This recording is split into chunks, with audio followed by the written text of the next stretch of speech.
ফেনীর পরশুরামের আলোচিত সেই ধর্ষণ মামলার তদন্তে নাটকীয় মোড় নিয়েছে। দীর্ঘ তদন্ত ও ডিএনএ পরীক্ষার পর বেরিয়ে এসেছে চাঞ্চল্যকর সত্য। পুলিশ জানিয়েছে, অভিযুক্ত ইমাম ও মক্তব শিক্ষক মোজাফফর আহমদ নয়, ভুক্তভোগী কিশোরীকে ধর্ষণ করেছেন তার আপন বড় ভাই মোর্শেদ। গত 17 এপ্রিল আদালতে মামলার চূড়ান্ত তদন্ত প্রতিবেদন জমা দেয় পুলিশ।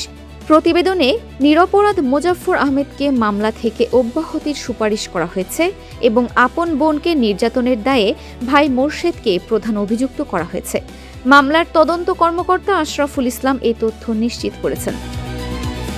পুলিশ সূত্রে জানা গেছে, 2024 সালের 24 নভেম্বর স্থানীয় মক্তব শিক্ষক ও ইমাম মোজাফফর আহমেদের বিরুদ্ধে ধর্ষণের অভিযোগে মামলা করে কিশোরীর পরিবার। সেই মিথ্যা মামলায় তাকে গ্রেপ্তার করা হলে তিনি 32 দিন কারাভোগ করেন। শুধু জেল খাটা নয়, সামাজিকভাবে হেয় প্রতিপন্ন হবার পাশাপাশি তিনি মসজিদের ইমামতি এবং ইসলামিক ফাউন্ডেশনের চাকরিটাও হারান। মামলার তদন্তভার পাওয়ার পর পুলিশ আধুনিক বৈজ্ঞানিক পদ্ধতির সহায়তা নেয়। সিআইডির ফরেনসিক পরীক্ষায় দেখা যায়, মোজাফফর আহমেদের বিরুদ্ধে আনা অভিযোগের কোনো ভিত্তি নেই। তদন্তের এক পর্যায়ে কিশোরী স্বীকার করেন যে তার বড় ভাই মোর্শেদ দীর্ঘদিন ধরে তাকে যৌন নির্যাতন করে আসছিলেন। পরিবারের সম্মান বাঁচাতে এবং মূল ঘটনা আড়াল করতে সুপরিকল্পিতভাবে নিরপরাধ শিক্ষক মোজাফফরকে এই মামলায় ফাঁসানো হয়েছিল।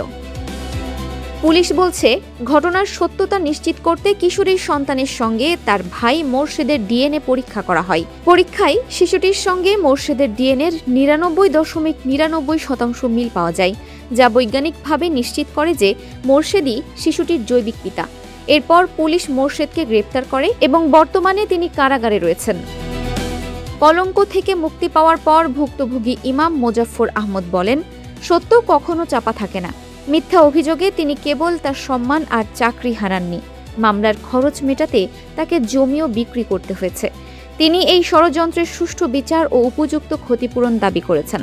মামলার তদন্ত কর্মকর্তা জানান, এটি একটি সাজানো এবং উদ্দেশ্য প্রণোদিত মামলা ছিল। ডিএনএ রিপোর্ট আসার পর পুরো রহস্যের জট খুলে গেছে এবং নির্দোষ ব্যক্তিকে ফাঁসানোর অপচেষ্টা ব্যর্থ হয়েছে। Dinajpur TV, multimedia desk.